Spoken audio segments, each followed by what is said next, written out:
Ladies, gentlemen, and wrestling fans alike, welcome to episode 16 of the Squash Match Wrestling Podcast. We did just have to check if this is in fact episode 16 because we were away for 2 weeks, and that is in fact my fault. I was on vacation, and timing just did not work out by the time I got back. It was already what did I get back on Wednesday, and then I was busy all day Wednesday, and then Thursday and Friday, it was just like, I don't know. We'll just hold off till next week. It'll be fine. There wasn't too much going on anyway. Actually, there was. We didn't get our reactions for the big weekend that we had there, but I did not see it. That's what it was. I didn't see all of Saturday night's main event and all of Women's Evolution up to that point, but it's okay. I'm caught up now. So without further ado, let's begin. Actually, before we do, I'm joined here once again by Jet Li. Jet Li, how you doing? See, I'm all fucked up already. We're like 2 minutes in. A little rusty. A little rusty. It's okay. We'll get back into the swing of things shortly once I crush these two bapples. I'm doing pretty good. I'm excited to get into our 3-hour special. Yeah. But do we want to start off with the sad news first? Oh yeah. We will. We will. In fact, whenever this episode comes out. We are recording this on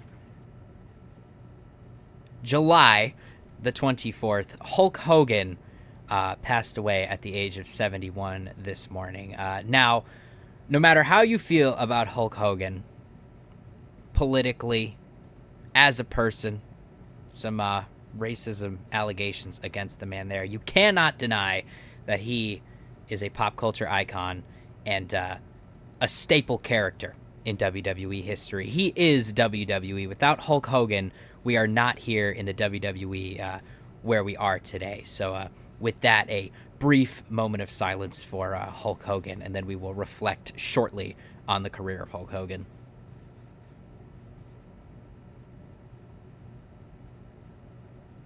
All right, thank you, everybody. That was like 10 seconds. I don't know. I counted in my head. But anyway, Hulk Hogan. Yeah, controversial figure a little bit, especially later on in his life. I won't necessarily say his career, although a little bit in his WWE career, but, I won't shit on the man too much here. Personally, as a child, not that I was a child when Hulk Hogan was still wrestling, but, I just loved the character of Hulk Hogan. You can't deny that he was definitely somebody at one point that children could look up to before you knew anything behind the scenes, politicking, and, where he went later on in life with all that kind of stuff. But anything from you on Hulk Hogan here? We'll go the character Hulk Hogan. Don't want to get too much into the controversies of the man there. Yeah, I mean, it's kind of hard to believe that someone like Hogan, is gone all of a sudden. I mean, literally earlier this week we had the legendary Ozzy Osbourne pass away. He died the day before. So rough week of legendary passings, I'd say. But you can't deny the fact that Hogan did a lot for the industry. I will say. Yeah, I won't get into WWE, in my opinion.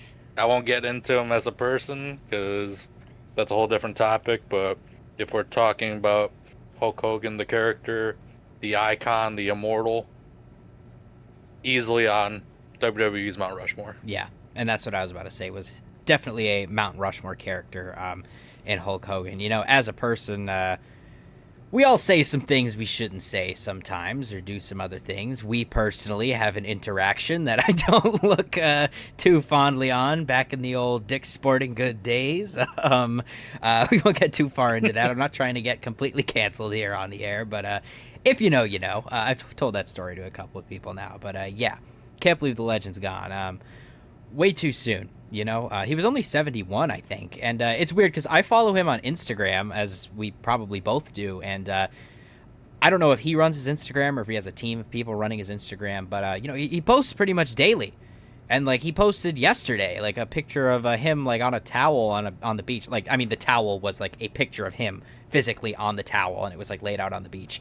But, yeah, it seemed like he was doing okay. There was pictures earlier this week of him out at meet and greets and stuff for his new beer, and just a bunch of different stuff. So it's a lot more shocking to me personally than I don't want to say more shocking than the Ozzy Osbourne thing, but Ozzy Osbourne, I feel like I kind of saw it coming. He kind of came out and said before, if you remember that show that he had, what was it, 2 weeks ago, maybe, his like farewell concert, he kind of came out and said like, hey guys, I'm dying, I want to get this last one in before I go, you know. And then it was poetic, his passing. But Hulk Hogan, it was super sudden, you know. Like, I'd heard rumors that he was sick, but I didn't know it was that bad, you know.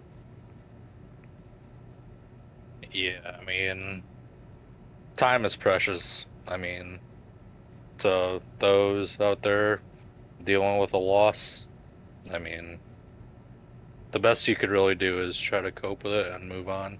Be around loved ones, and yeah, I mean, prayer to the Hogan family. Yeah, wise words here for all those dealing with a similar situation in your own personal lives and stuff like that. We're getting deep here on the Squash Match Wrestling podcast early on, so you know, not our typical tone, but there goes the dog ruining the sentimental moment that we're having. That and the air conditioner completely killed out the moment of silence. I'm sure we'll hear that later. But you know what? It's hot in my room. I gotta keep that on. But anyway, yeah, Hulk Hogan. That one hit tough today. You know, I was sitting at work. It was like noon, like maybe 1 o'clock, and I just get an alert like, oh, Hulk Hogan is gone. I was like, what? So I had to look into that, and yeah, I didn't believe it at first.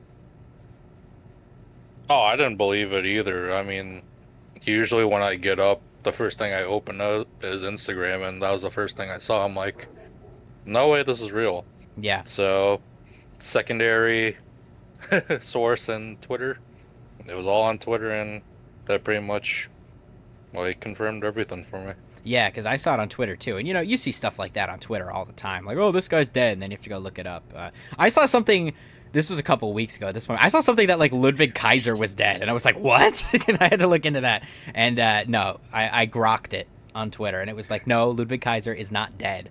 But yeah, I saw this, and I was like, I gotta check this out." And it was on his official Instagram page. It was all over the news. WWE posted it, and I was like, "Damn," you know. So, no matter how you feel about Hulk Hogan personally, I'm sure I know not everybody likes him as a wrestler, as a person, stuff like that. But you know, he's still a person. You can't just. I see lots of people online like, "Oh, I'm glad he's dead." Blah blah blah. Like, motherfucker deserved to die. It's like, did he really?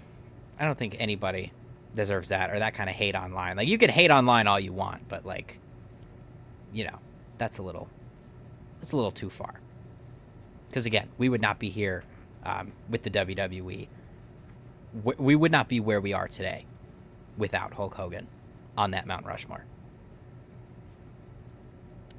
Yeah, tomorrow's episode is might be impactful. Yeah, I was about to say the video package that we're gonna get on SmackDown. It's probably gonna be, if this was a 3-hour show still, we would get a 10-minute Hulk Hogan video package. I kid you not. But we do only have a 2-hour show now, so I'm sure it'll still be really good. And I'm sure the WWE production team is hard at work right now, putting the finishing touches on it. But yeah, I look forward to see what they come up with. If they can make something emotional for Jey Uso, I can't imagine what they're going to do here for Hulk Hogan. So, Yeah.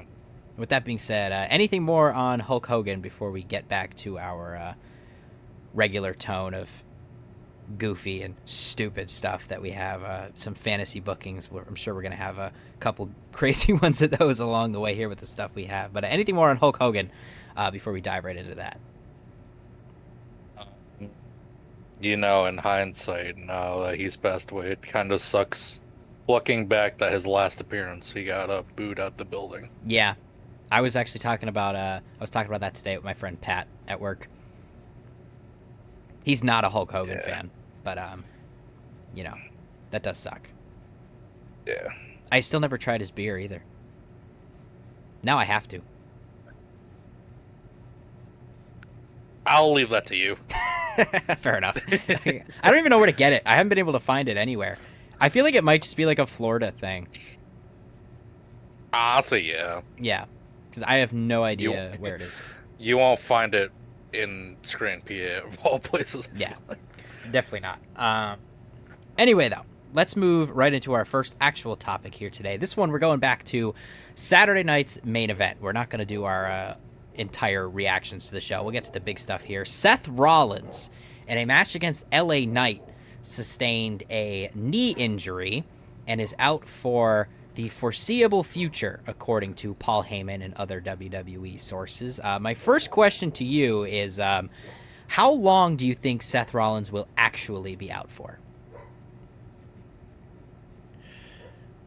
I feel like it's so hard to tell because honestly, I've hit the point where like I still don't know if this is a work or a shoot.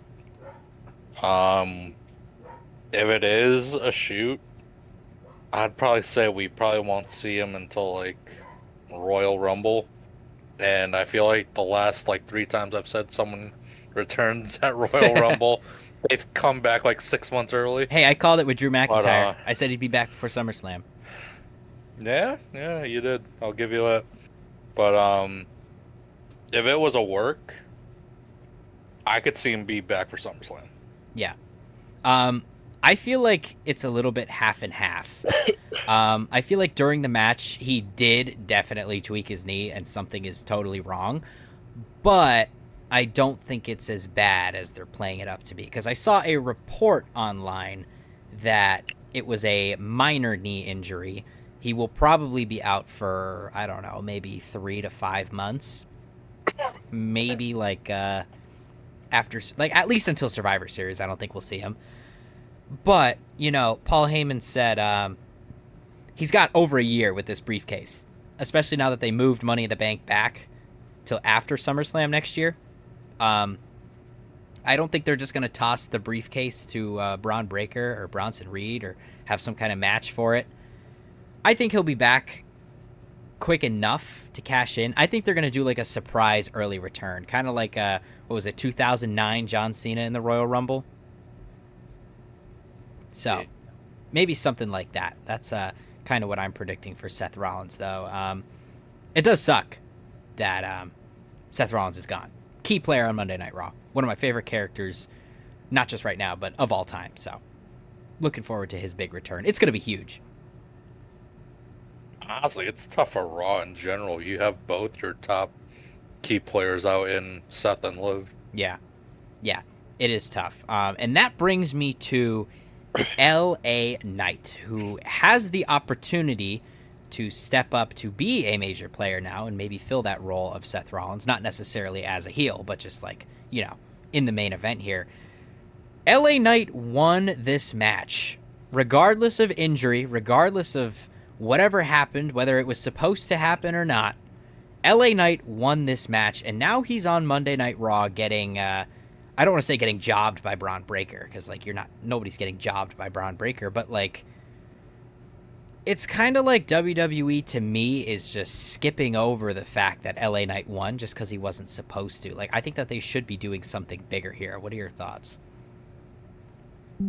Yeah, I'm with you on that. I read like reports like the last several weeks with how much Seth's injury has changed a lot, even from Saturday night's main event. Seth was originally supposed to win the match. The audible was called for LA to win, and just before the podcast, I saw reports that like LA Knight might not even be on the SummerSlam card. Yeah, and it sucks because, like I said, injury or not, like that's a big win for LA Knight, you know? Like the most diabolical heel that the WWE has right now, apart from John Cena.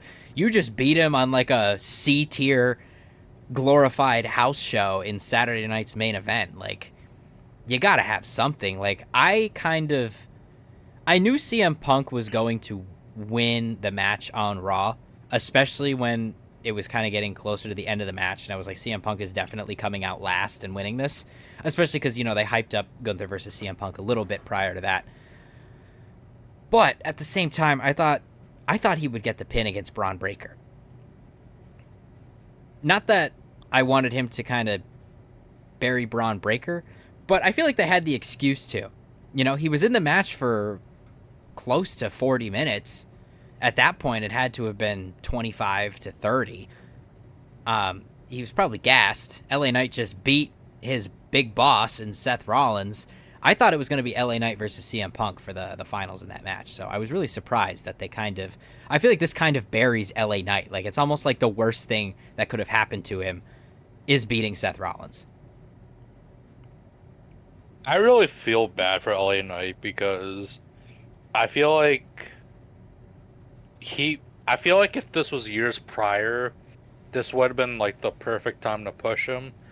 The issue is I just don't see any like champions at the moment dropping their titles to LA Knight, and it's not really LA Knight's fault. I think it's just because of the fact that there's already so much going on in terms of storyline telling.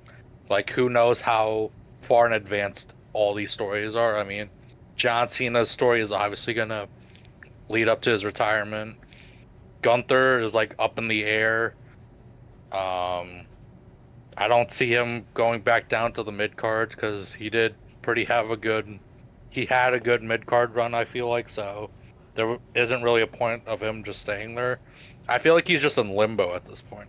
Yeah, and I feel like he's been in that limbo position for quite a while now. That's why I had him winning Money in the Bank this year. You know, he was feuding back and forth over on SmackDown with the new bloodline or whatever you want to call them for months, it seemed, and he finally kind of broke away with them after losing the US title, and then he went back to them, and it was like, I feel like they're kind of going back to the bloodline here because, you know, you could just kind of throw that out there until he wins Money in the Bank and has something big to do. Like, I feel like you said, I can't see any of these champions dropping this title to LA Knight right now, but I could totally see one of them dropping it to LA Knight if he would have cashed in a Money in the Bank on them. So, maybe with the power of hindsight, LA Knight would have been. I mean, it definitely would have been. Seth Rollins is injured now. But through the power of hindsight, LA Knight would have been the perfect Mr. Money in the Bank. 3 years in a row now, in my opinion. He gets some of the biggest pops on Monday Night Raw. He's like the new Jey Uso, almost. He's that guy. The crowd pleaser, almost. Oh yeah, definitely. I mean, everyone loves him. I mean, he is arguably one of the most entertaining guys in WWE right now.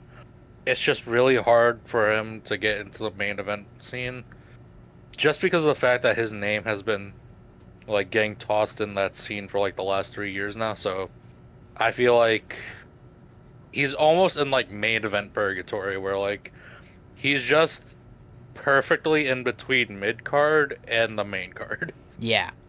Yeah, no, I agree. And going back to that like Jey Uso comparison, it's not like people have complaints like, oh, LA Knight's bad in the ring. Like, you see that a lot with Jey Uso. Like, Jey Uso has 4 moves: super kick, splash, spear, and I don't know, that weird like punch that he does. LA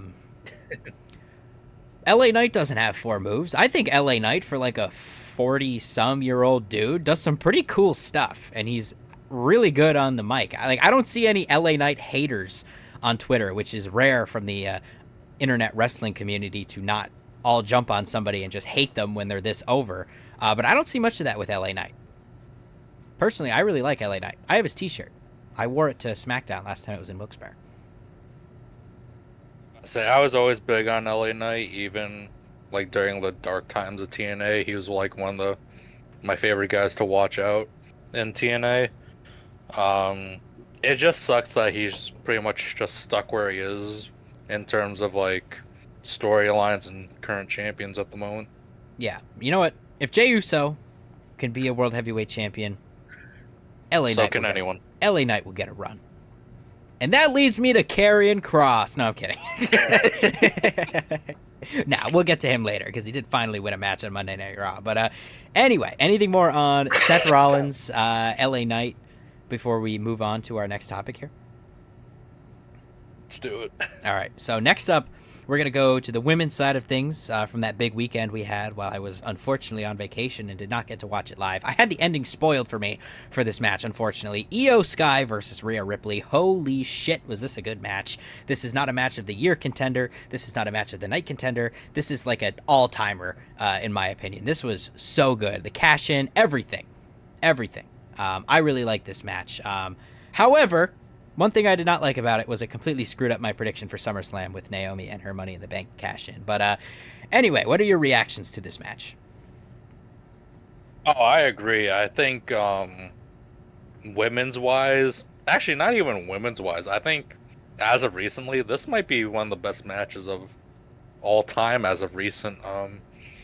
I think it got given like a 5.5 star, I believe, from Dave Meltzer, which is surprising. That's crazy. Considering since he never gives out 5 stars for WWE matches, but yeah, I thought this was really good. I will say this was the only match that screwed my perfect predictions for Evolution. Yeah, there was no way. There was neither of us saw the cash in coming. Nothing like that. But we've been saying this for a long time. Io Sky is not just the best woman in the WWE. She's not just the best women's wrestler out there. She's like, I think, the best wrestler out there overall in both men's division and women's division. Io Sky is too good. Rhea Ripley, also, people give her shit for not wrestling every week on Monday Night Raw, only making appearances to beat people up or save people, stuff like that. But then she goes in the ring and puts on performances like this. It's like, come on, like, give these people some credit. This was awesome. I feel so bad for Io. Like we said it like leading into this match. She's such a transitional champion. And like this arguably was her best like match during her title reign and she dropped the title. That kind of ruins it for me.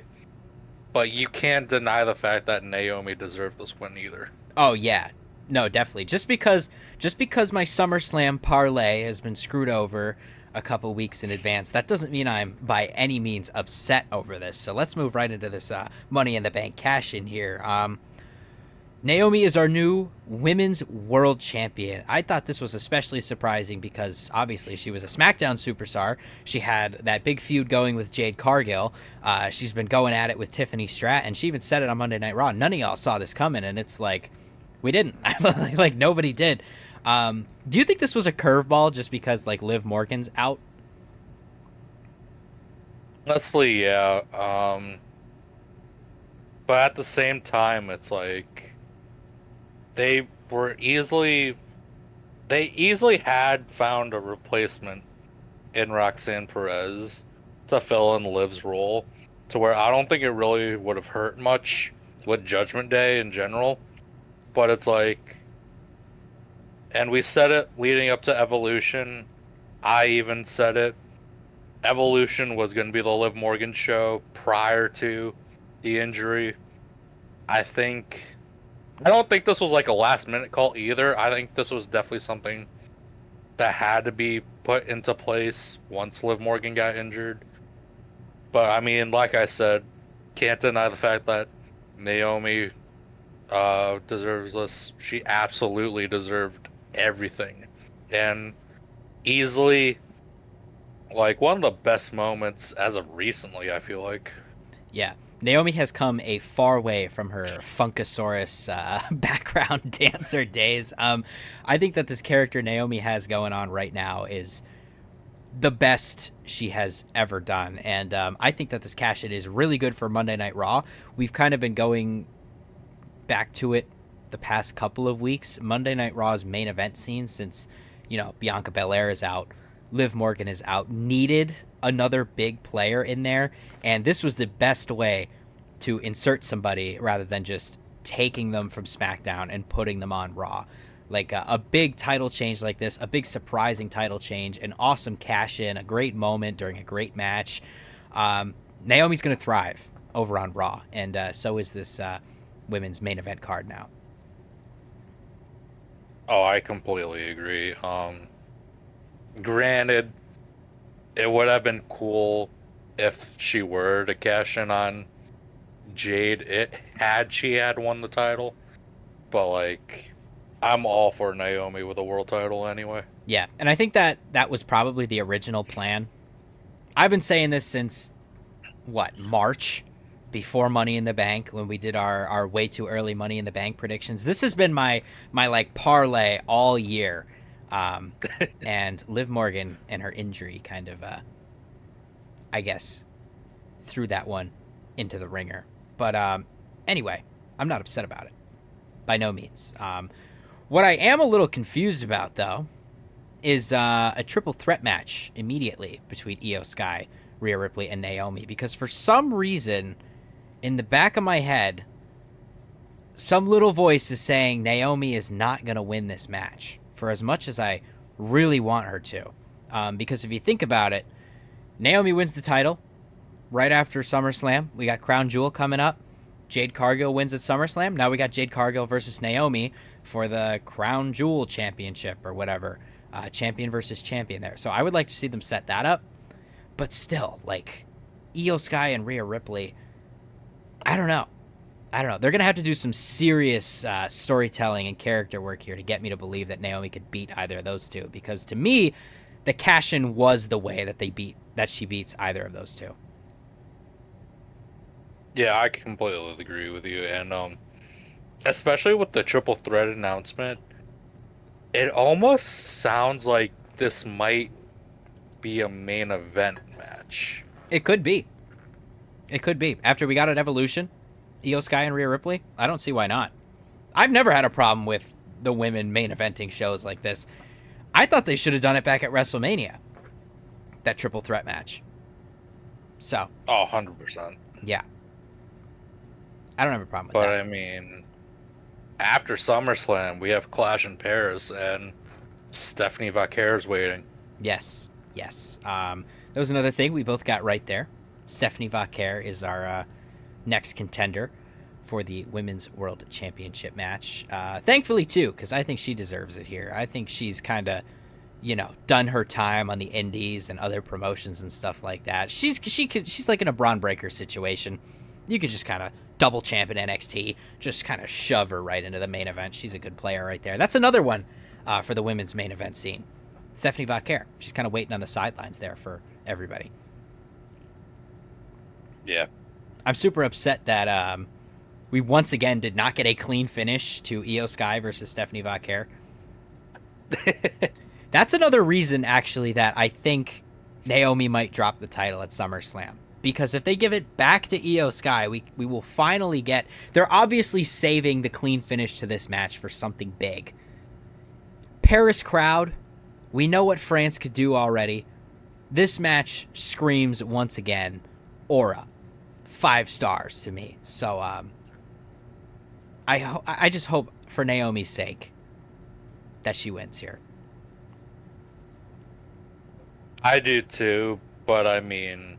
Especially when you have Clash in Paris right after SummerSlam, and you have the next opponent being Stephanie Vaquer,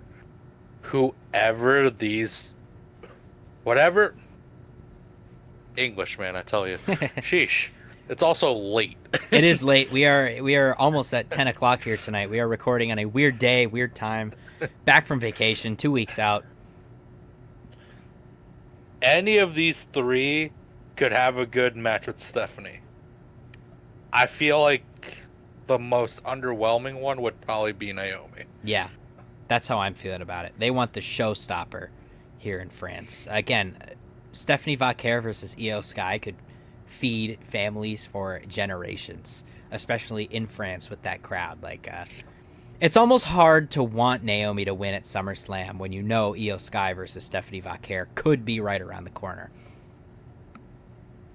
So yeah, and I mean, I think Clash of Paris is like 2 or 3 weeks after SummerSlam too. So yeah, the way these PLEs have been going, it's definitely closer than it should be. Yeah. And she has the most... She doesn't really have much going with Naomi. I mean, granted, Naomi just came over to Monday Night Raw, but she's had 3 matches with Io Sky. She had that kind of reunion with Rhea Ripley at the end of Raw after she came out and saved her after Chelsea Green, of all people, came out to ruin the match. That was a little weird. I mean, sure, she got eliminated in that Battle Royal, but, I don't know. That was just we need to not have a clean finish here. Chelsea, everybody hates you in your group. Just go do it. It's okay.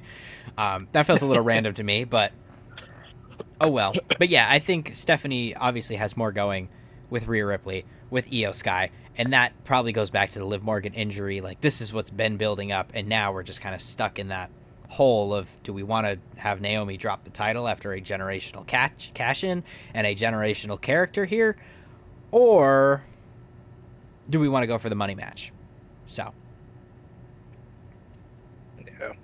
and maybe even the original plan before the Liv Morgan injury was, and correct me if I'm wrong, I don't remember if when they exactly announced that the winner of this would go to Clash in Paris. I feel like the original script was Stephanie Vaquer wins at Evolution, faces Io Sky at SummerSlam. That screams SummerSlam to me. Oh, it definitely screams SummerSlam, especially the first ever 2-night SummerSlam. I will say I still don't like the concept of SummerSlam being 2 nights. Oh, I don't either. I mean, it's weird. Money. Yeah. By the way, SummerSlam party, Saturday night. We're doing the Saturday show, not the Sunday, because I want to drink, and I don't want to drink the day before I have to go to work the next morning. So I'm gonna watch Sunday night by myself. But Saturday night we'll have something going for that. Pool's open. We'll have some games and stuff going on for that. You are more than welcome to show up for that once again. But anyway. And our one UK viewer. Yeah, and our one UK viewer, you are once again welcome to fly across the pond and, I don't know, watch SummerSlam with us in my basement. Other than that, is there anything more on Io Sky, Rhea Ripley, Naomi, and her cash-in before we move on to our next topic here? I'm good. All right, so we're going to go back to SummerSlam, another big feud that we've had building as of this week, I believe, or was it? No, it was last week. It was 2 weeks ago. See, I'm all screwed up now because we didn't have a show last week. But CM Punk versus Gunther at SummerSlam. This is a big match to me. How are you feeling so far about how this feud is brewing? Well, I open up a battle. I'm really interested to see where this goes. I do have a future fancy booking for this match. Oh yeah, go for it. So, and this deals with whether or not Seth's injury is real or not. This man hates CM Punk to his guts. What if Gunther does drop the title at SummerSlam to CM Punk, and then B&B Security come out? I like that name. Handle business. They are B&B Security in my eyes at this rate. Yeah. What if B&B Security absolutely annihilates CM Punk in the ring? We get Seth Rollins, probably a wobbly Seth Rollins, to come out, cash in, take the title from CM Punk, and just hold it hostage. That would be diabolical, because that is everything that Seth Rollins has been campaigning against for the past 2 years. Roman Reigns holding that title hostage behind the scenes, at home, stuff like that. That's why he came out. That's why the World Heavyweight Championship exists. It would be so ironic if an injured Seth Rollins hobbled his way down to the ring with his 2 lackeys, bloodline-esque, did the easiest cash-in of all time, because there's no doubt in my mind that Braun Breaker and Bronson Reed will destroy CM Punk and guarantee a win for Seth Rollins here. That would be crazy.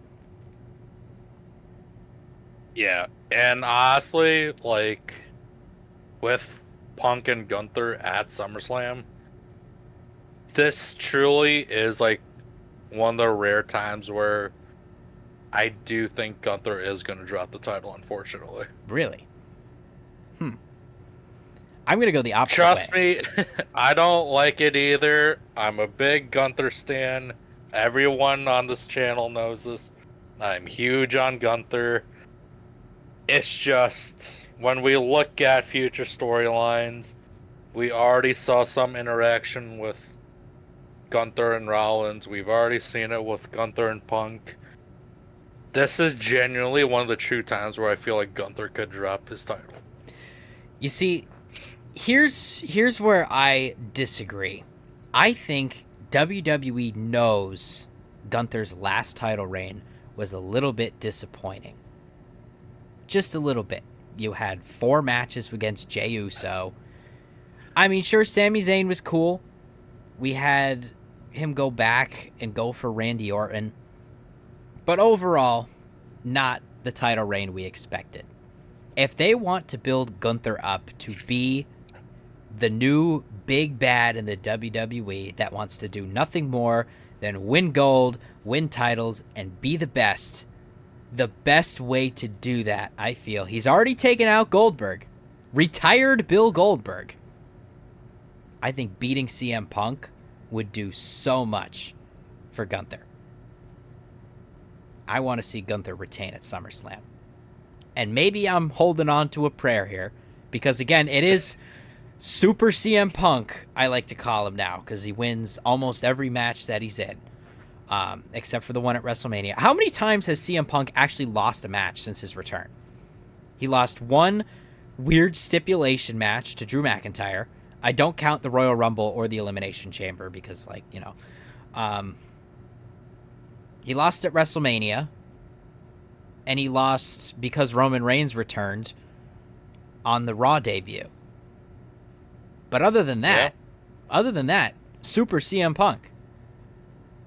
So if CM Punk's going to lose this match, and this isn't how I want to see it happen, Braun Breaker and Bronson Reed are going to be involved one way or another. B&B Security is going to come out because Seth Rollins, sitting in his wheelchair in the back, is going to be like, go out there and screw over CM Punk. That was a terrible impression. Holy shit. But anyway, you know what I mean. I want to see Gunther retain so bad. I think he will. Because after that, I could see the promos already. Who's the best in the world now? It's Gunther. Trust me, I want Gunther to retain. I really do. It's just, I don't know where his reign goes after SummerSlam if he does beat Punk. That's the only issue I'm really having. Karrion Kross? Okay, maybe, but it's like, I feel like Gunther's gone through the entire Raw roster at this point. Well, we got some new faces on Raw. He hasn't gone through LA Knight yet. Hasn't gone through Penta yet. Roman Reigns is there. Braun Breaker. Bronson Reed. I don't know. I feel like I don't know. I'm on the other side of the spectrum here. I feel like there's a lot more for Gunther to do. Even if it's heel versus heel. Because we were saying this weeks ago. Gunther's like that kind of back and forth guy. Depending on the guy he's against. People boo Gunther, and then people root for Gunther. Depends what the feud is. Or the match. Yeah, I mean, I want to see Gunther do a lot with this title reign. It's just, we can both agree that this is all Jey Uso's fault. Yeah. Yeah. He could go against Jey Uso for a 5th time. Let's hope not. Yeah.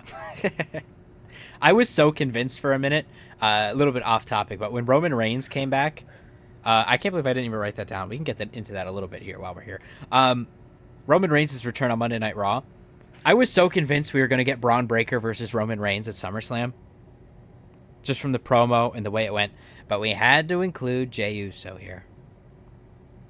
I would have been fine with, okay, Bronson Reed, it's whatever. Because this was primarily, like, if Bronson Reed and Braun Breaker teamed up to beat up Roman Reigns and then walked off strong, it's like, okay, the match is still set for Braun Breaker there. But we had to get Jey Uso come out. We have to get a friggin' tag team match. I don't want a tag team match. And I know that's how they want me to feel. Look forward to it in the future, but I saw reports that there's talks about having Jimmy permanently move over to Raw. well, we could go back to that Uso reunion here. Bloodline 3.0 question mark? Bloodline. The No, this is Bloodline. OG Bloodline. This is OG Bloodline. OG Bloodline 2.0. The second iteration, the babyface version. It's a little different. Man. Yeah, it's without Paul Heyman. Oh well. I guess he's still technically involved. Yeah, I guess, but it's like I also I don't know. Seth Rollins' injury has screwed up a lot of things It for really me. I feel has. like Because I've heard stuff that the original plan at Saturday night's main event was Roman Reigns was going to come out at the end or do something with Seth Rollins, maybe screw him over. Sorry, but now that we have Roman here with no Seth Rollins, I feel like they don't want to go because of this tag team match and not having anything to do with Jey Uso really. They wanted to go Roman Reigns versus Seth Rollins, and they can't. They know they can't immediately give us Roman Reigns versus Braun Breaker. We're gonna get a taste of it during this match, but not a full one-on-one here. This will be when this match inevitably happens, and it's got to be at a big show. This is gonna be like a big passing of the torch moment, kind of, for Braun Breaker. Like he beat the Tribal Chief Vegas. in Vegas. I feel like this could even be when it happens, Braun Breaker's like how do I want to word this? Like breaking away from Seth Rollins' faction. Like maybe save this for way down the line. Like, hey, I just beat Roman Reigns. Um I mean, I could beat you, Seth. Then they go one on one. He turns on the group, and now we have Braun Breaker on his solo run, kicking off the remainder of his WWE career as his own guy. That's when we get babyface Breaker when he beats Roman Reigns, and then Seth Rollins. I mean, I'm all for it. I mean, at this rate, none of our fancy bookings are going to be ever correct, I feel like. No, no, it doesn't So, matter.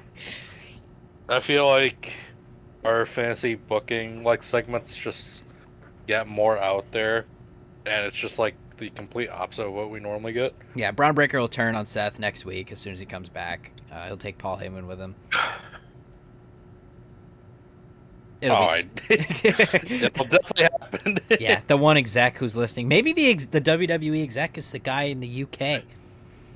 Maybe he lives overseas and works from home. Our one loyal UK listener who tunes in sometimes. We love you, dude.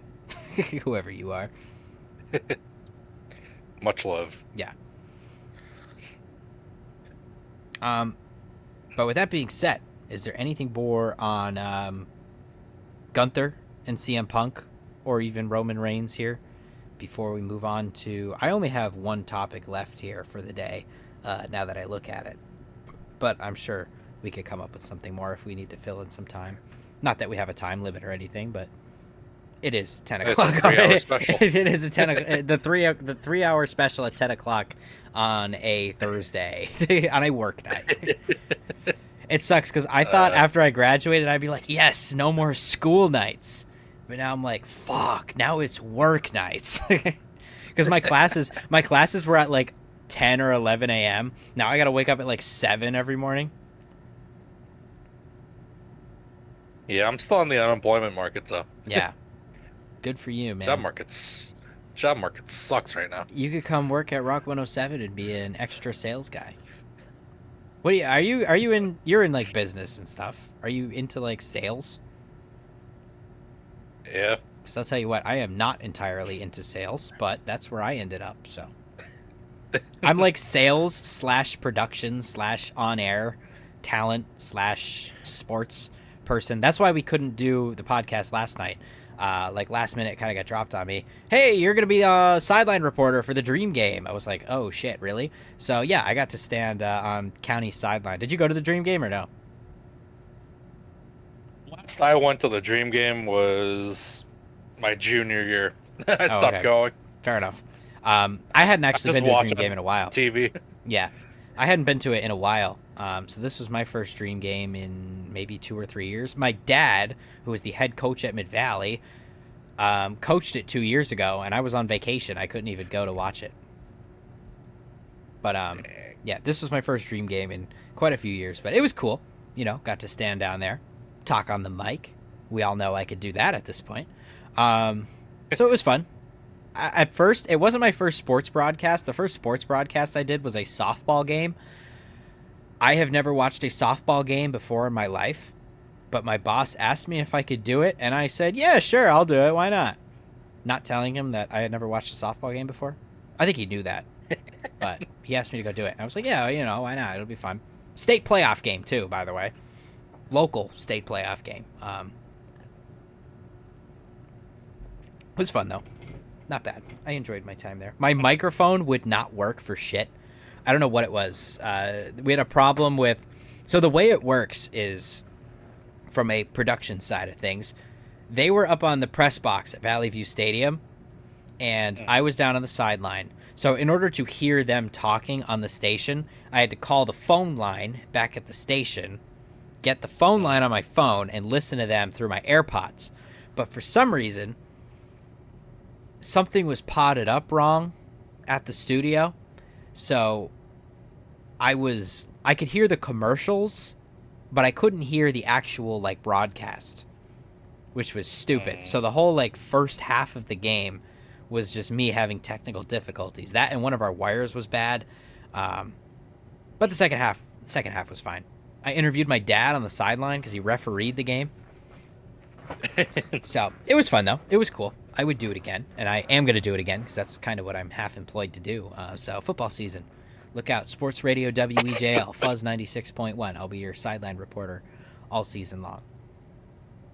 Look at that. Yeah, so that'll be fun.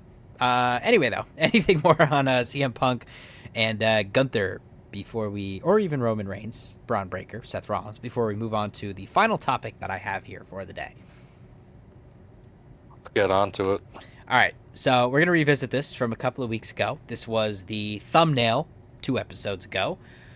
Cody Rhodes, John Cena. It is official. We have the match. The contract is signed for SummerSlam. Holy shit. That hurt. My bad. Anyway, I'm not good with carbonated drinks. I think I have an acid reflux kind of thing. However, Bapple is good. So, sponsor us. Yeah, that would be great. A Bapple sponsorship, that'd be crazy. Anyway, though, yeah, John Cena, Cody Rhodes. We have the official contract signing here. What did you think of the contract signing segment? Personally, I thought it was a little silly. Trust me, I thought it was ridiculous too. Especially with Cody giving Cena the splash with the contract in his hand. Yeah, it was I thought he was gonna hit him with the contract, but he was like, here, you hold the contract, I'm gonna splash onto you and then make you sign it. I even thought John Cena's reasoning for not signing it was a little bit weird. He was like, oh, I'm going off to film this big movie, I can't possibly have a match at SummerSlam. You'll get your match, Cody, but it won't be at SummerSlam. I was like, I'm starting to not like contract signing segments. They all end up like this. We all know it'd be different if every title match needed a contract signing segment. But it's like, why do some need one and some don't? Rhea Ripley and Io Sky didn't get a contract signing. Tiffany Stratton and Jade Cargill, actually, they might get one. But they definitely don't need one. Probably. It's like the contract signing was Cody Rhodes is King of the Ring. That is the contract signing. Why do we have these segments? All they should just come out and have promo battles. They barely even really spoke to one another. Well, I mean they did, but they didn't insult each other. This wasn't a promo battle. This was just kind of No. This is just kind of, I'm getting away from this. I don't really want to have this match at SummerSlam, Cody. And he makes him sign the contract. It's like, I don't know. Contract signings make me angry. So, watching this segment, I don't know if you got the same vibe, but when I was watching it, it almost felt like we kind of saw Cena turn face and we kind of saw Cody turn heel. Yes, and that was my next question to you is a couple of weeks back, now we said it was going to happen against Randy Orton. We had, is Cody Rhodes turning heel? And that was the thumbnail for the video. Now, it seems more and more like that's getting the bapple's starting to hit me. I've only had two. I haven't eaten in a while. But anyway, it's starting to get more and more realistic that Cody Rhodes might turn heel. I agree. John Cena did seem like the face of this because he was looking at the crowd and he's like, I know you guys want this match so bad and I want to bring it to you, but I just can't.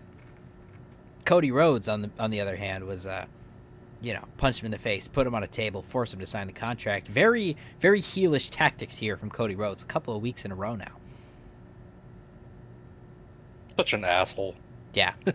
So that's I guess the big question is: does Cody Rhodes turn heel at SummerSlam? I think it has to happen at this point. I mean, I think I've said this like numerous weeks now. Heel Cody is gonna feed families. I want to see like Homelander Cody. Oh yeah, because it's been teased for a long time, that Homelander Cody character. Even that weird Twitter post that he had. What was it, a couple of weeks ago? I don't remember exactly word for word what it said, but it was very suggestive. Yeah, almost Rocky. Yeah.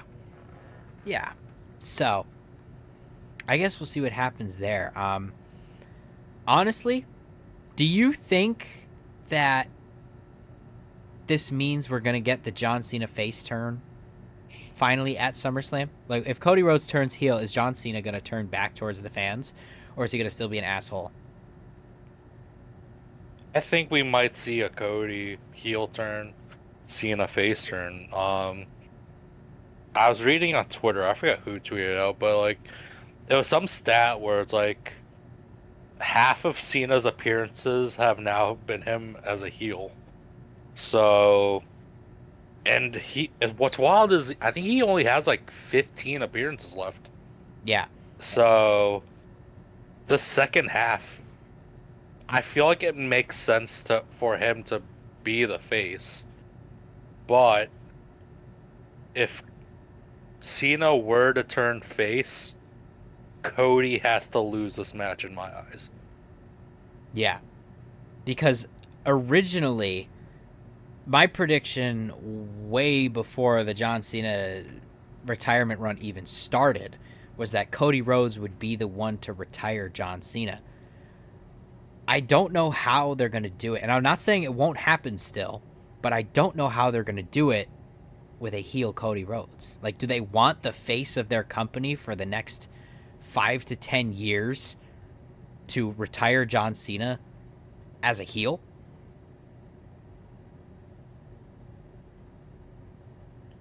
I mean, we saw with Gunther. That's true. That is true. That was a little bit different, though. Goldberg wasn't on a retirement run, so to say. He was just kind of like, yeah, I'm coming back for a retirement match. Like, we all kind of knew. I mean, fair enough. like if you were to tell me Goldberg has 15 more matches left in him, and he's got one against Gunther like next week or whatever, like I probably wouldn't believe it then. But you know, this was just a one-off thing. John Cena, I feel like, is a little bit of a different scenario. Yeah, I mean, that's what I mean. It's like there's a lot of ways where this can go. In my eyes, I'm still gonna stick with it. I think we see opposites cross paths. I think Cody will turn heel. I think Cena will become face again, and I think Cena's gonna retain. Yeah, because I think I said this a while back. I saw John Cena's face turn coming around the time of SummerSlam, because that would be around, I'd say, past the halfway point, although we are like right around the halfway point now of this retirement run. So I think it'll happen soon. Do I think it'll happen at SummerSlam? I honestly don't know. I have to see more from this heelish Cody character before I can make an official decision. But we're on the topic right now, so I got to make a decision. I'm going to go with... Sure. Why not? I'd like to see John Cena turn face sooner rather than later. It'd be cool at SummerSlam. 2-night SummerSlam. No Travis Scott involved whatsoever. Maybe Travis Scott comes out to help John Cena win, and he beats up Travis Scott to be like, no. And that's where the John Cena face turn comes back into reality. I mean, I guess that could happen. It's not going to happen. It's not going to happen. We're never going to see Travis Scott again. It was already announced that The Rock is not coming back for SummerSlam, so. Well, like, apparently, like, WWE have given up on Travis Scott also. Yeah, I would. He sucks. Well, apparently, he was supposed to be given a match also, but apparently, like, he's just not getting the shtick of pro wrestling, so, like, that's why we got... I don't know if we want to get into this also. We got Jelly Roll. Yeah. We could get into that. Why not? We're short on topics for the day. But yeah, I didn't see... Travis Scott is like 150 pounds soaking wet. Travis Scott is smaller than I am. I'm not that big, people. I couldn't have a pro wrestling match. You're telling me Travis Scott can? No way. You ever see him run in his charity softball game? He looks like Sheriff Woody running down the first base line. He is no athlete, you know? Stay in your lane. Andy's coming. Andy's coming. That's what he'd look like after the match was over. We saw how he punched Cody Rhodes at Elimination Chamber. You can't trust that guy in a ring. I wouldn't. You already have reason not to. If he's not getting it at the Performance Center or whatever they were trying to do with him, get him out of here. Long gone. I never want to see him again. He already ruined WrestleMania 41. That's probably why they came back to Las Vegas, because they were like, hey, your show ended so shitfully last time. We're going to do it again. And he'll return again. Dude. We don't need another Travis Scott rant here again. That would suck. But anyway, is there anything more on John Cena versus Cody Rhodes? We both have this face turn coming for SummerSlam. That is our official way too early prediction. And now we will have SummerSlam. I just punched my microphone. I hope that didn't sound too bad. But we do have, this is our way too early prediction. We have our official SummerSlam predictions coming next week. So we'll see what goes down on SmackDown tomorrow night. Maybe by the time this gets posted, tonight, if you're listening the day it comes out. But with that being said, anything more on Cody Rhodes versus John Cena before we move on to our next topic? I'm good. All right, so let's move into that Jelly Roll situation that we have going on right now. Jelly Roll is teaming with Randy Orton against Drew McIntyre and Logan Paul. We said it 2 weeks ago. There's no way that they keep Logan Paul, Drew McIntyre, or Randy Orton off of this card. Now we have Jelly Roll involved. How are you feeling about this match going into it? Is it bad to say I'm actually kind of looking forward to this match? No, not at all, because I am too. And it's not because of Orton and McIntyre. I want to see what Logan Paul and Jelly Roll can do. Yeah, we saw them on, what was that late night talk show that they were on? I don't know. I don't know either. I don't watch talk shows. I don't either, but I did see Jelly Roll, Randy Orton, Drew McIntyre, and Logan Paul on it, and that was a straight up, just like a WWE segment there, you know? That was like interviewing Randy Orton. The actual guest was Randy Orton, and he was talking to him, and then Jelly Roll was the special host of the show, and he was interviewing Randy Orton. We got Drew McIntyre come out. They brawl into the hallway. They actually fell down, if you watch the video, and then Logan Paul gets choke slammed through a table. So I am looking forward to this match. My only concern is that we've seen Randy Orton in tag teams before, RK Bro being probably one of my favorites with there, although I am skipping completely over Rated RKO. But Randy Orton usually in tag team matches doesn't do all the work. He's the guy who comes in and cleans up. So is Jelly Roll going to do the majority of the offense to a guy like Drew McIntyre? I could see it with Logan Paul. You know, that gets a little goofy. But Drew McIntyre? I'm just saying, he sold the Claymore pretty good. Oh, he did. He can take hits from Drew McIntyre, but can he dish him out? is my question here. Or do we think we're actually going to get Randy Orton doing a majority of it here? Have you been seeing like any of the tweets about Jelly Roll and potential wrestling matches? It's like wait until Jelly Roll pulls out like a 450 splash. I didn't, but that would be insane. Maybe Jelly Roll was like this It's- secret uber athletic monster in the ring, and we have no idea. Maybe he's the next Logan Paul. Hey, I mean, I'm all for it. It's certainly better than Travis Scott. I was about to say he can't be any worse than Travis Scott. If he's like Bad Bunny level, like celebrity wrestler, I'm all for it. Yeah, because that was like Logan Paul's whole point. Was he was like, what do all these celebrities think they could do coming into our industry? And like, I get it. Okay, Outsider. yeah. Outsider. Like, I get what you're trying to do with Logan Paul here. You're just trying to make people hate him more and more, and it's working. It's certainly working. But like you said, Bad Bunny, someone like that, a Logan Paul. We've seen great things from celebrities, so I look forward to this match. I think it'll be really good. Hear me out. What if it takes Logan Paul to bring out the punt kick? Dude, that would be insane. I've been drooling for a punt kick.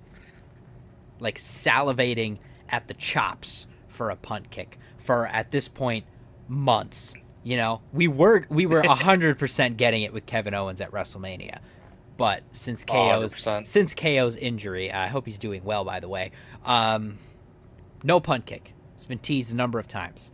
Almost punted Cody Rhodes. But alas, nothing. People would love it if he punted Logan Paul. Oh, 100%. Yeah. And honestly, I mean, it's SummerSlam.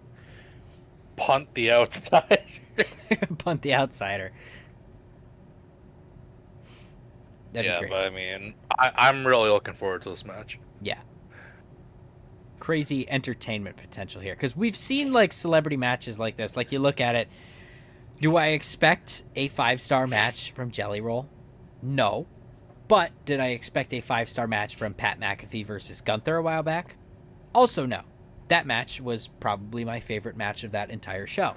So it could be cool. I'm not the biggest Jelly Roll fan. Like, I don't really listen to too much Jelly Roll music. I know, like, maybe one or two of his songs, but still. Could be fun. Yeah, no, I'm really excited for this match. Yeah. Me too. With that being said, though, is there anything more on Jelly Roll, Drew McIntyre, Logan Paul, or Randy Orton before we move on to any topics that we can think of off the top of our head? If not, we can start to close out the show. It is, in fact, almost 10:30. I'm good to move on. I do have a couple topics that we can touch upon. Yeah, go ahead. I mean, we need to get our rant in. How could I forget? How could I possibly forget? Karrion Kross, ladies and gentlemen, has finally not only wrestled on Monday Night Raw, has won a match on Monday Night Raw. As you can imagine, I am hype as can be for my guy Karrion Kross. How are you feeling about Karrion Kross's big win here on Monday Night Raw? I'm so glad he won on Monday. If he had lost, I genuinely, like, I don't know how else I would have reacted if he lost again. Yeah, I know. That's what I was saying. The writing is on the wall for SummerSlam between these two.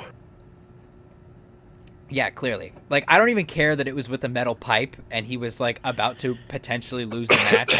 I don't care that Scarlett got involved. I didn't want to see Karrion Kross win this match cleanly. I just wanted to see him win. I wanted to see him get the 1, 2, 3. And he did. So, like you said, though, this match screams SummerSlam. This is one of the biggest feuds we've had brewing. Almost a year at this point, Sami Zayn and Karrion Kross. Most of it behind the scenes. But, do you think Karrion Kross would pull it off at SummerSlam? I think he has to if we want to keep building up momentum. I just have one criticism that's currently like behind the scenes, like not between the feud. And that is. It's the fact it's the fact that he hasn't had a contract renewal yet. That is true. His contract ends next month. Mm-hmm.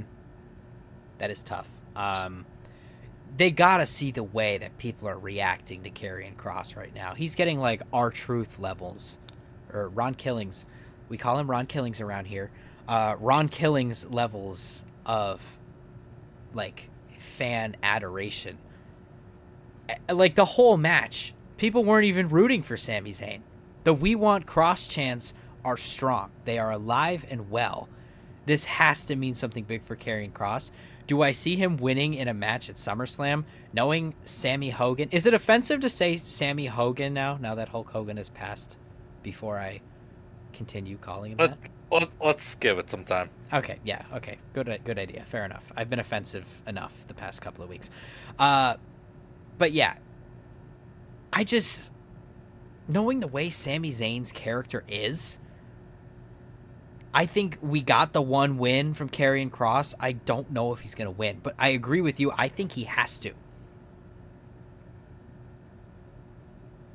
Yeah, and it's just really tough because, like, especially with this contract situation, I don't know if they're going to really go more into it. I feel like there probably is going to be contract talks, hopefully soon. But it's like, I feel like if there's nothing prior to SummerSlam, my thing is, if he doesn't get a contract extension, it's really like going to determine whether or not he wins it at SummerSlam for me, if there even is a SummerSlam match. Yeah, I think the match has to be pretty much set in stone. I think it will be as of next week, especially now that he won. You know, what I want to see is an in-ring promo between these two. Them come out and, come out. Maybe Karrion could be like, Sammy, just say it and this will all end. Stuff like that. Kind of the spiel he's been going on for months. Sami Zayn will be like, we're going to settle this. We're going to settle it at SummerSlam. Maybe with a stipulation. Something I completely forgot about, by the way, off topic. Cody Rhodes versus John Cena is a street fight. That's insane. It is. It's a street fight. Can't believe I forgot about that. But anyway, that's a rant for after this one. We're on my guy Karrion Kross right now. I'm feeling the bapples. I'm in a ranting mood. We're getting the full-on screaming match here with Karrion Kross. But I forgot where I was. Karrion Kross, SummerSlam, Sami Zayn. Yeah. Contract. I think it's kind of a similar situation where Chad Gable was early last year, where he didn't have that thing yet. Got to push against this same exact guy in Sami Zayn. He lost that feud, but still got the contract extension. So either way, I think as long as this match happens at SummerSlam, Karrion Kross will be all right. Yeah, I'm with you on that. I mean, like I said, I think back at WrestleMania even, or even maybe a little later than that, with the way Karrion Kross has been getting reactions from the crowd, push this man, like, skyrocket this motherfucker. Like, Yeah. He absolutely deserves it, because I think he's still at the top of merchandise sales. His, like, pops get louder and louder every time he comes out. Like, he screams, like, your main event status. He has aura. He's got the entrance. He's got Scarlet on his shoulder. He's got the look, the tattoos, the promo abilities. A lot of the complaints I see online about Karrion Kross are his in-ring abilities, and I will slightly agree. I don't think they're anything spectacular, but John Cena's aren't anything spectacular. I don't think CM Punk's are anything spectacular. Jey Uso's aren't anything great. You don't need that in the WWE. And if you're in like AEW, maybe. AEW's built on crazy matches, quick kickouts after finishers. It's like playing a video game. I saw this comparison. It's like in AEW, if you hit your finisher, that just initiates like phase 2 of the boss fight for certain characters. But in WWE, you hit your finisher, that's the kill shot most of the time. Oh, 100%. Yeah.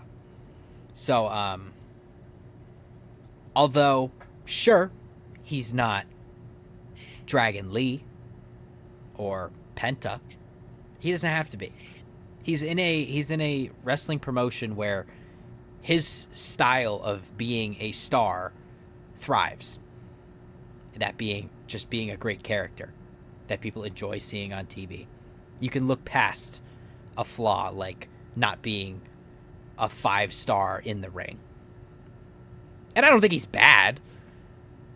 I just don't think he's as good as some other guys, but that's okay. Yeah. But you can't deny the fact that this is like your biggest draw for Monday Night Raw right now. Oh, yeah. Yeah. He's in a similar situation to... Not a similar situation. I want to say with the crowd, maybe, like LA Knight, where he gets those big pops of the night, but wasn't really given too much.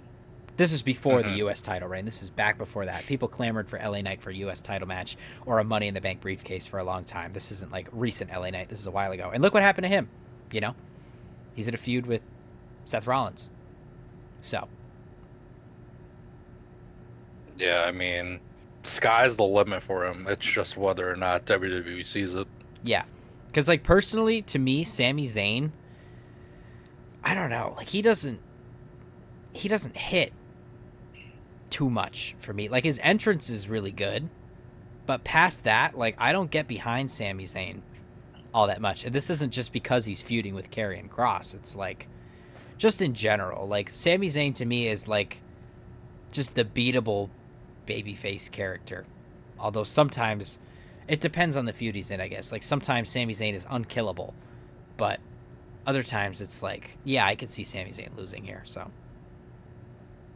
My biggest issue with Sammy is after WrestleMania 40, when he beat Gunther, everything he did after, he was still viewed as an underdog, which never made sense to me.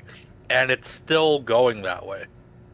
yeah, like he is WWE's underdog character. So when you have him with a title, he's more of a title chaser than a title holder. He's kind of like, I feel like once he's after the world title, like we could definitely revisit that Gunther versus Sami Zayn. Now that going back to Gunther running through the Monday Night Raw roster, I wouldn't have a problem with it at this point. But like Sami Zayn is that underdog character. He chases titles. Once he has them, you know, I don't really recall too much from his IC title run being that good. Even during it, I was rooting for Chad Gable the whole time. You know, I was rooting for Braun Breaker. Yeah, I mean, like, Sammy, like, desperately needs a character change because he shouldn't be viewed as the underdog his entire career, and that's basically what he's been given. Like, we thought after him beating Gunther for the IC title, that would have just, like, got rid of the stigma. No. Every match he's in, like, everyone views him as the underdog, which he really shouldn't be. Yeah, like realistically against Karrion Kross, is Sami Zayn the underdog? Like, kinda. I guess he's getting beat with a pipe, but like in terms of like career-wise, like definitely not. Sami Zayn has had like big WrestleMania matches. He's won titles at WrestleMania. He main evented WrestleMania with Kevin Owens 2 years ago. 3 years ago at this point. No, is it 2? I can't do math. I have to count my months out at the start of the show. Let's see. This was 41, 40, 39. Okay. Yeah. 2 years ago. Yeah, I mean, at this rate, we need a desperate change for Sammy because I don't think anyone is on board with the Sammy underdog story anymore. Yeah, I'm really not. What if at SummerSlam, here we go with the fantasy bookings, Sami Zayn loses and he agrees with Karrion Kross. Karrion was right. Sami Zayn can't do it. You get a heel turn from Sami Zayn, something new. We've seen heel Sami Zayn before. And honestly, I always enjoyed Sammy as a heel. Oh, I did too. Like, granted, like arguably his face runs were good, but like during like the pandemic era when he was a heel, when he literally handcuffed Jeff Hardy's ear to a ladder, like that's the Sammy I want. Like ruthless, don't care, not an underdog. Yeah. End of story. Yeah, because that's like Karrion's whole point right now. He's like, Sami Zayn, you got to turn back into that guy if you want to win that world title that you're going for. You know? Maybe even at SummerSlam, Karrion loses the match, because we've seen Karrion do this before where he kind of, I guess, intentionally loses matches. He just wants he doesn't even want to win. He just wants to get Sami Zayn to turn back into that old heel Sami Zayn, and he gets what he wants, even if it means losing the match at SummerSlam. I mean, I'm all for it. That'd be cool. The thing is, like, it's so hard to determine where the story could go, and I feel like it's with a lot of the stories now leading into SummerSlam. But like, I feel like this one could have major consequences if one or the other doesn't happen. Yeah. I feel like if Karrion doesn't win, I feel like it dies all like the fire given into him. If Sammy wins, what the hell was the point? Yeah. Yeah, I think if Sammy wins, we have to see that heel turn. Either way, if Karrion wins, Sammy's got to get that heel turn. Like, either way, I don't see this...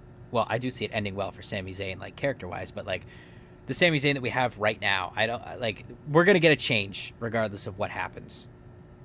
Yeah. I could see it happening either way. Karrion wins, Sammy realizes, oh, maybe I'm not good enough. Karrion was right. Now I turn heel. Now I could go be ruthless. I can go after that World Heavyweight Championship that I've been chasing for so long. Or, like I said before, Karrion loses, kind of just, I guess, takes it, lets it happen. Just lets Sami Zayn let loose on him. Either way, Karrion gets what he wants. I would see that as a win for him as far as getting a contract extension and being a main player here on Monday Night Raw and stuff like that. Yeah, no, I completely agree. Yeah. So, with that being said, anything more on Karrion Kross versus Sami Zayn before we move on here? You said you had a couple of topics. I'm all out for the day, so rest of the show is kind of on your shoulders here. I'm good to move on to my next topic, and that next topic is we are finally gonna get AJ Styles versus Dominic Mysterio. Yes. I really like this comedic character that we're getting from AJ Styles. I don't know if... I don't think he's going to win at SummerSlam, but I'm really enjoying the ride that he's taken us on. Oh, I agree. I mean, I'm all for the story, and like genuinely, like I kid you not, I really want Dom to drop the title. I want as him unfortunate to as it sounds. Yeah. No, I don't want to say sick of Dom as IC champion. He's just not doing anything with it, you know? It's like it's similar to Jey Uso. It's like the WrestleMania moment was there, but since then, like nothing. His title reign's been a nothing burger. Yeah, and I don't know if...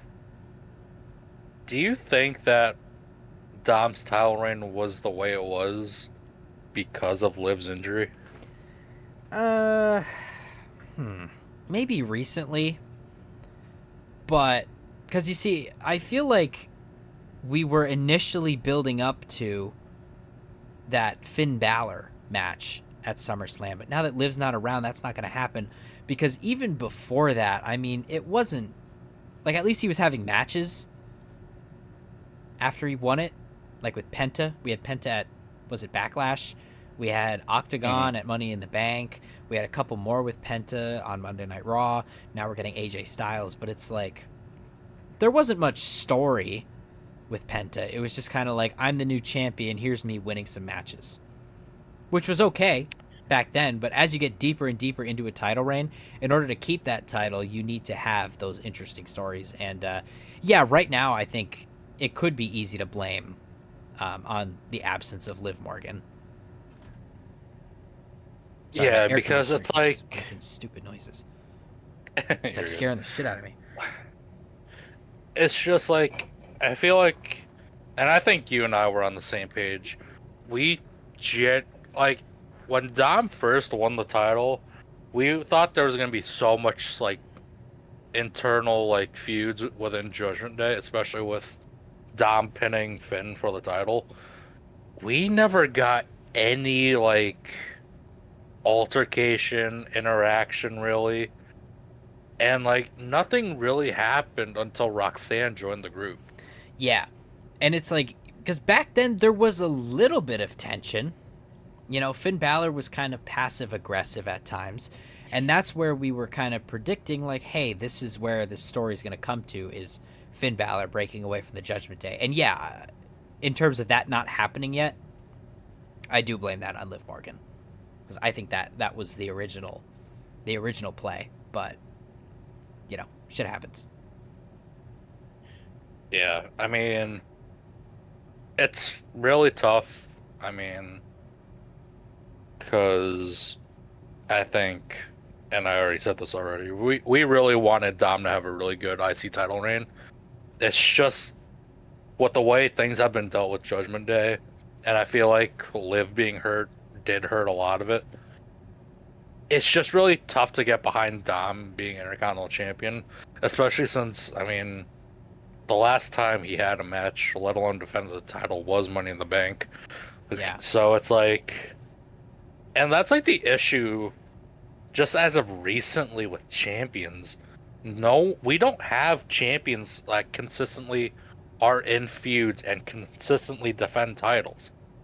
Yeah. And I feel like part of that, the blame goes to just the crazy schedule that they have in terms of PLEs and stuff now. Like, it's like there's so many PLEs and you can't defend your title on every PLE because there's now so many titles too between the women's mid card championships and just like just in general, you know, like they have the whole women's division now, women's tag titles. Now you have two men's tag titles, two men's mid cards, uh, two men's main event titles, and it's like there's just so much going on, and there's so many PLEs, and there's just so little time to kind of build all those feuds to all happen at once.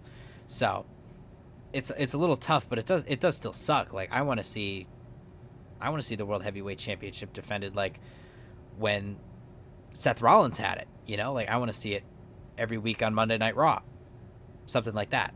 But at least Gunther has been doing most shows. Like that's good. I think the World Heavyweight title is in a fine spot right now. But you look at the IC title, like you said, like just not much. Women's US title, same thing. Women's IC title, great. I love the women's IC title division, but Yeah. I mean, at the end of the day, I have really high hopes for this match. My fantasy booking for this is still currently intact at the moment. It could still possibly happen where Dom gets kicked out. yeah, um, but I mean, it's really tough to really root for Dom when honestly he's with the way they've been booking him with AJ, he looks really weak. yeah, he definitely does. And I feel like part of that is just the character of Dominic Mysterio is kind of like that snively little champion that runs around and stuff, like almost like Liv Morgan was when she was world champion. But that Hmm. doesn't really work too well when Liv Morgan's not there. You know, she was the one always helping him get those wins. Carlito, even, who is no longer with the WWE, Rest in peace, Carlito. Not that he's dead, but I gotta lay off the dead jokes for the I was episode. gonna say, I gotta stop. it's too soon. I gotta stop. I gotta stop. Um, but anyway, yeah, that whole shtick doesn't really work without Liv Morgan for me. So would I be upset if AJ were to take the title here, especially going right back to Clash in Paris with it? No, definitely not. I need another week to boil up a little bit of a solid prediction here, which thankfully we do have one. But yeah, I'd be less upset if AJ won than if Dominic were to retain at SummerSlam at the moment. Yeah, and honestly, I think it's been a long time since AJ has had a title. I really would love to see AJ with the IC title again because the last time he had it was during the pandemic. I think he could do a lot more with it, especially since we do have Clash in Paris right after. Imagine the pop he gets in Paris if he is the IC champion. Yeah. Is AJ a Grand Slam champion? Yeah. He is. Unless you count the World Heavyweight Championship now. But he was a Universal Champion and a WWE Champion. United States. So he was WWE Champion, United States Intercontinental. I think And then he completed it with the tag team with our boy Omos. Yeah. Okay. Yeah. So AJ Styles has not held a title in WWE. I wanted to see, and this is going back a number of episodes now, I wanted to see John Cena versus AJ Styles for the WWE Championship in Paris. But AJ Styles holding a title in Paris, regardless of what it is, still sounds pretty nice. I wouldn't be upset if it was the IC title. Oh, yeah, same man. Yeah. So, I guess we'll see how it plays out. We still got another week to let it boil before we come to our official predictions here. But with that being said, anything more on Dominic Mysterio and AJ Styles before we either move into our next topic, if you have another one, or wrap up the show for today? I got two more topics. Two more. Before we All can right. wrap up. Women's United States Championship Okay. is currently not on the card for SummerSlam. Yes. I am going to be very pissed if Julia is not on this card. I want to say I want to be pissed with you, but my only thing is, and this isn't the fault of Julia, they haven't been doing much with the women's United States title. Like, if she was in a match, who would it be against? I would literally take anyone. I just want to. I would not I don't take understand. Michin. Like, I knew you were gonna say that, but it's like all the women's titles are on the card except the U.S. women's title. Yeah, and that Like, it's and it was kinda the same just- thing for Evolution. Yeah, it was actually. Which, you know what? Going back to that weekend, if you recall from the last episode, I said when we were predicting what our final match would be that the SmackDown tag titles would be defended on the SmackDown before Saturday night's main event, and that is exactly what fucking happened. That was a little off topic. Was the women's United States title defended on the SmackDown too? I don't remember off the top of my head. I didn't get to watch the full episode. We were like out on the boardwalk and stuff. It was a tough weekend for me. In terms of No, WWE. because Julia was in the Battle Royal. Yeah, okay. That's right.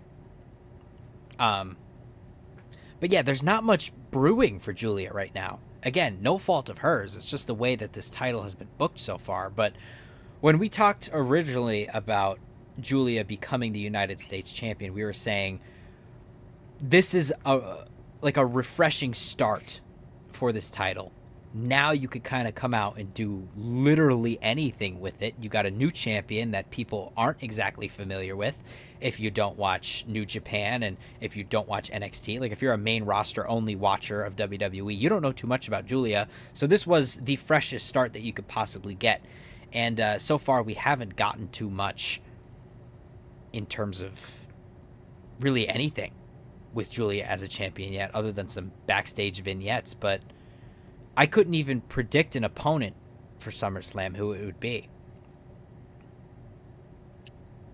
Yeah, I mean, it's tough, but I mean, and I don't know if you saw this, but I think either Julia said it in an interview or tweeted it out. She said that she could never forgive herself if she wasn't on the SummerSlam card.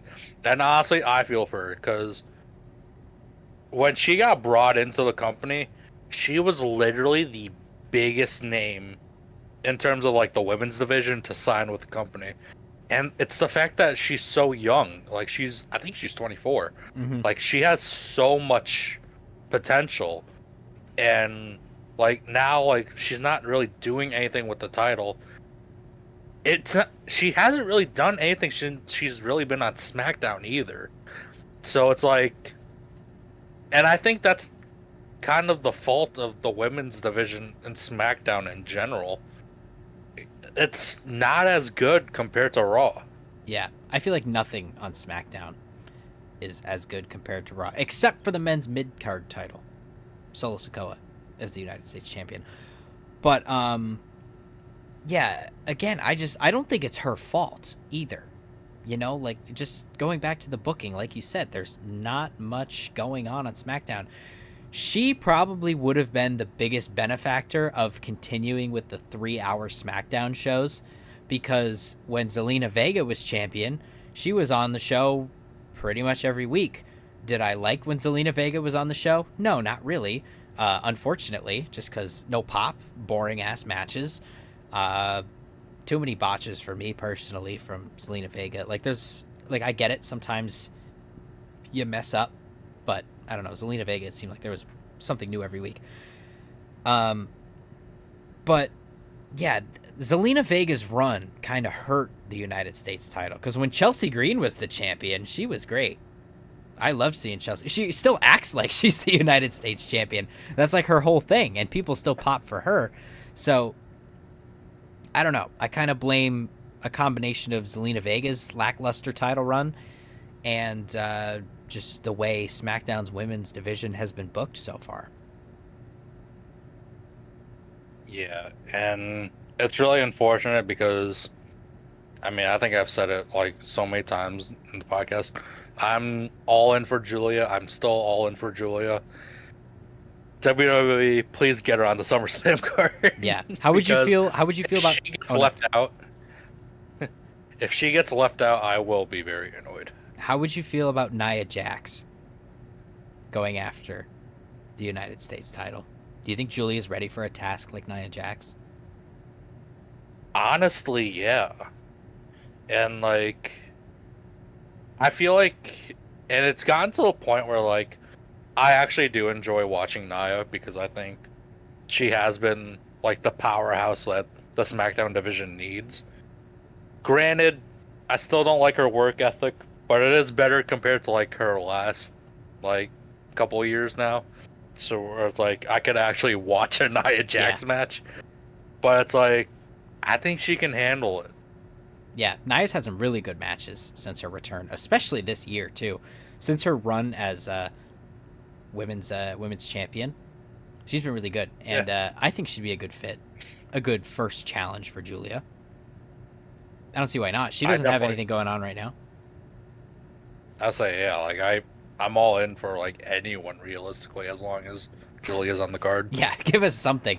It could be Michin at this point. I wouldn't care too much. I should on Michin a little bit more than I should. She's okay. I think she's cringe and boring, but you know what? BFAB. That would I don't know if that would be worse or better. BFAB doesn't I don't know. BFAB doesn't do it for me that much either. That's why I'm glad they're stuck together as a tag team. Michin should have ended up in that dumpster against Chelsea Green. And she should have stayed there. No, I'm kidding. Hey, I mean, who knows?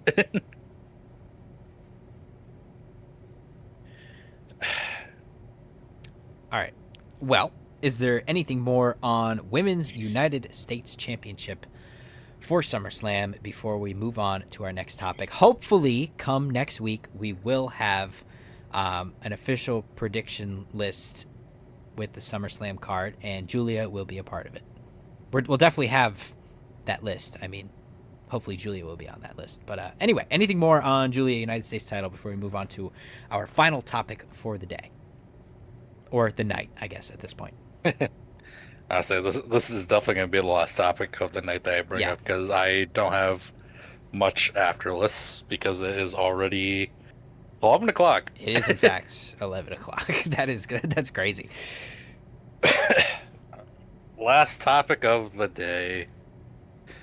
It pains me to say this because of how awful. Monday night, we saw the official death of A-Town Down Under. Oh, that's true. That is true. I am very annoyed that they did it the way they did. Dude, the Austin Theory babyface turn has been teased for, God, I don't know, a year at this point. More than that.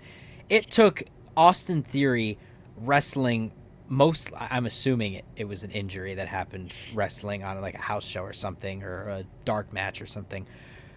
It took him getting injured to split up this tag team, who at one point was tag team champions, in a WrestleMania match. I don't know.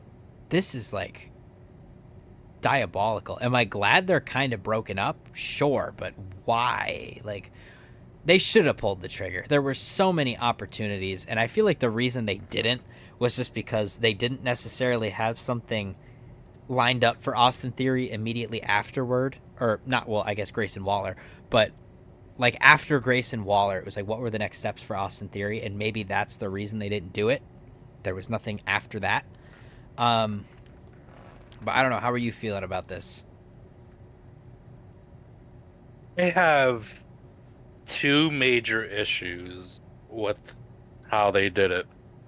One, it is because of the fact that we never got the Austin Theory face turn that many people wanted for like years now at this point. All of us. Because there is nobody cheering for A-Town Down Under in 2025. I'm sorry. But like, two, you just made your Raw tag division even smaller, breaking up them. That's true. As if it already wasn't small enough. That is true. Because we haven't even seen like the War Raiders in I don't know how long it's been. We haven't seen War Raiders. A-Town Down Under just split for whatever reason. LWO is competing for the tag titles. I don't even know the names of the two guys who are competing for the tag titles. I honestly couldn't tell you the members of LWO. There's no Rey Mysterio. There's Dragon Lee. And then there's Thing 1 and Thing 2. Like, I don't know their names. I'm not even joking for the sake of making this segment funny. I don't know who they are. They're great in the ring, but I don't know. To me, they're just the jobber tag team. Why are they in the tag title picture? The Raw tag team division just sucks. Oh my god, it's in so much trouble. It's like so bad, like watching that triple threat tag team match. I wanted American May to win. Oh, I did too. Like, so bad. I know I said this was gonna be my last topic, but I feel like there's one person that we need to bring up since we're talking about American Made, just because we have to. But like, I don't. LWO is like the least believable team for me to see Judgment Day drop the titles to. Yeah, like this. If they get a SummerSlam match and the SmackDown tag titles don't get on the SummerSlam card, if they are on the SmackDown before SummerSlam, I'm gonna kill somebody. This is outrageous. We haven't even seen the LWO on TV. in It's months. so bad. Like I actually don't. It's infuriating. Like good for them, sure, but this match does not deserve to be on a PLE. The way this division's going, the way just they are in general as characters, I don't get it. You maybe could have convinced me that American Made versus Judgment Day could be on SummerSlam. Maybe, maybe, but not LWO. Yeah. I mean, the Raw Tag Team division has gotten worse, even though A-Town Down Under really didn't do anything.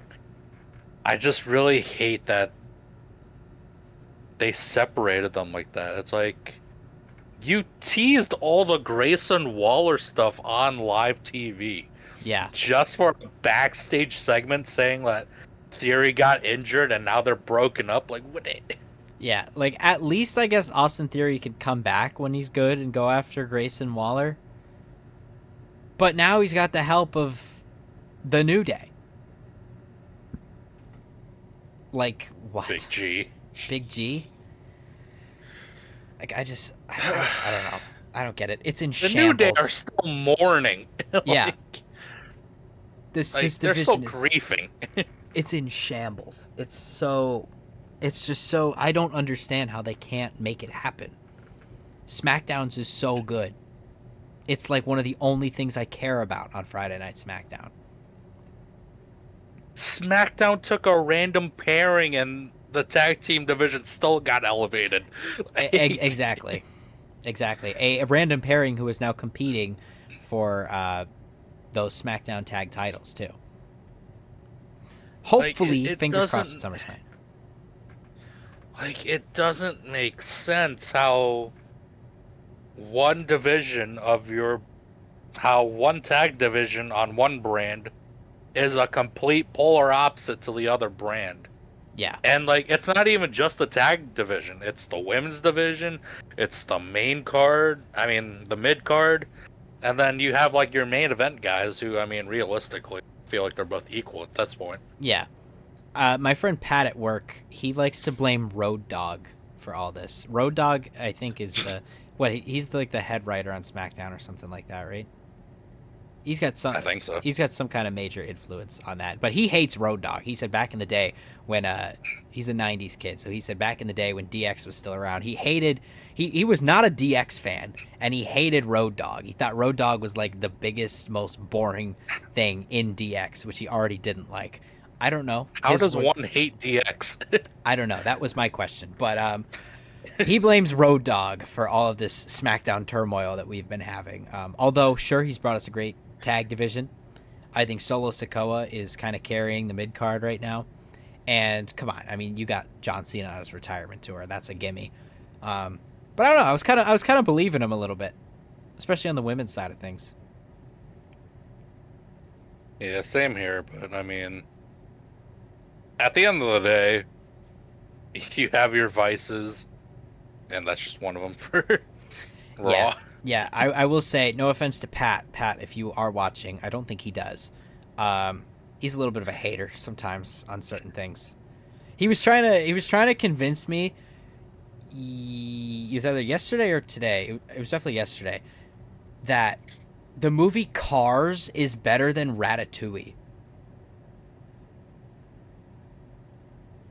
I think they're equal. I don't know if I could put one over the other. I can. Ratatouille is so much better. Ratatouille is Pixar's magnum opus. It is the greatest Pixar movie that there is, no doubt in my mind. Now, I like a majority of Pixar movies. I think Monsters, Inc. is great. We're going to get on a little spiel here. Monsters, Inc. is fantastic. Finding Nemo is an A-tier movie, S-tier movie even. Monsters, Inc. is up there too. Toy Story. I'd say the first 3 Toy Story movies. Toy Story 4 was not my favorite. But Cars is good. Cars is A tier. But I think it's below those ones that I just mentioned. And like Ratatouille's like up here, dude. Ratatouille is so good. I could go on such a rant about Ratatouille right now. my thing is like, in terms of like Pixar movies, I think I've seen all of them equally to the point where like I really can't rank them.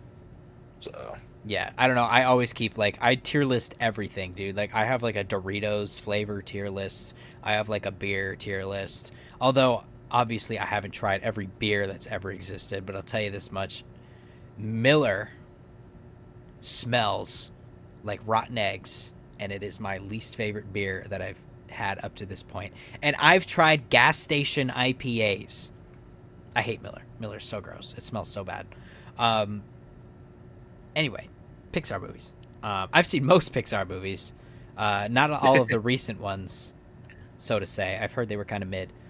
But like the OGs, Ratatouille is like the movie. See, it doesn't like. It knows what it is. It's a movie about a rat who controls a guy who cooks. And it sticks in its lane and it does its lane so unbelievably well. It tells such a good story without like it knows it's a dumb concept, but it takes the dumb concept so seriously, which is good, and it makes it so good. Cars was made to sell toys. Don't get me started on Cars 2. Cars 2 is so stinky of a movie. I am not a Cars 2 fan. I do like Cars 3 though. hold on. Speaking of Pixar movies, I actually bought a hoodie that I've never worn, and it's mainly just because one, I think I'd look ridiculous wearing it, especially in Scranton, and two, I really don't have a purpose of wearing it just besides wearing it. So let me grab it real quick. Oh god. Oh god. Viewers, get ready for a treat here. What are we gonna get?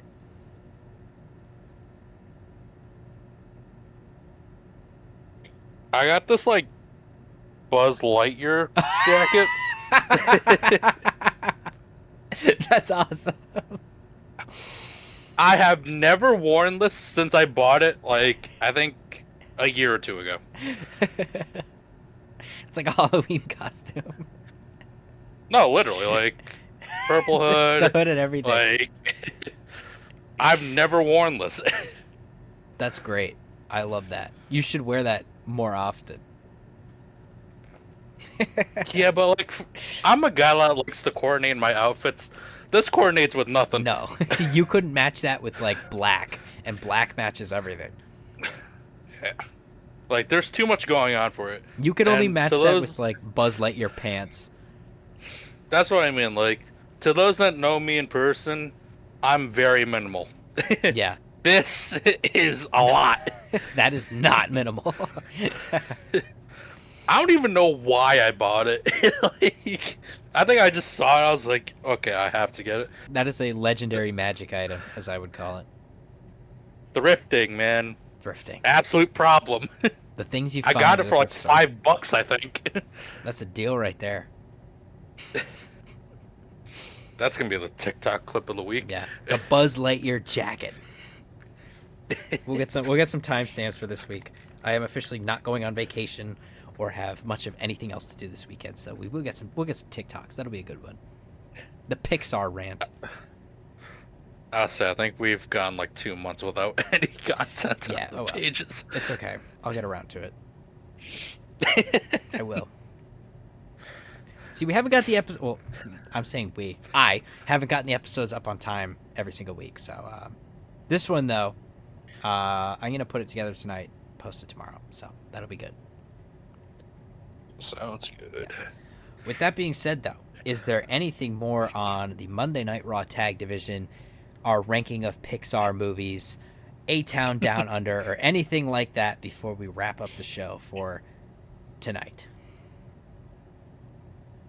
I know I said that was my last topic, but just because I didn't mention American Made in that rant I had, there's one other guy we also need to mention that I'm surprised we waited so long for this rant. El Grande Americano. Ooh, our other weekly rant of the day. What do you got on El Grande this week? I still don't understand why people think this is Ludwig Kaiser. I mean, did you see his interview? Yeah, Flawless he Spanish. clearly spoke fluent Spanish. Was there a little bit of a weird accent to it? Maybe, but Ludwig Kaiser speaks German. He does not speak Spanish. So yeah, no, this cannot be Ludwig Kaiser. Cannot possibly be Ludwig Kaiser. If anything, maybe it's Rey Mysterio in disguise.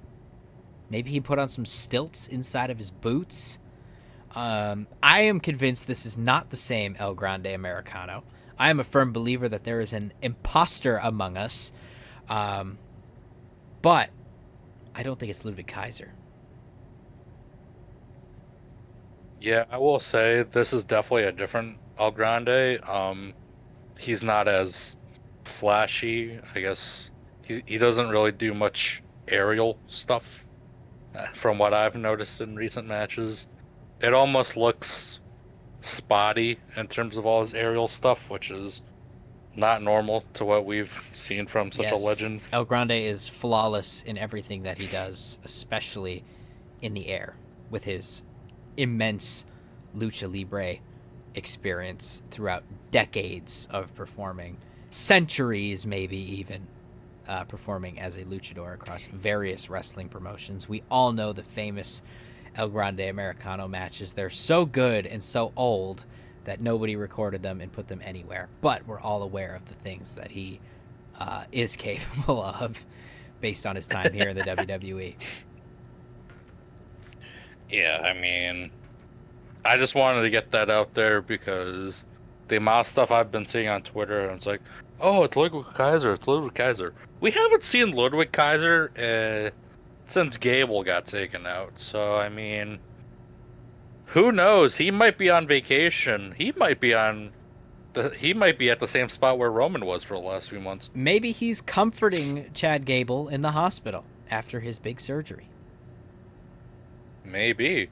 Maybe he's helping him with rehab. Yeah. You know, Ludwig Kaiser is a fit guy. Chad Gable is also a fit guy. They could be working out together, getting that shoulder ready to go when he gets back in the ring. Hmm.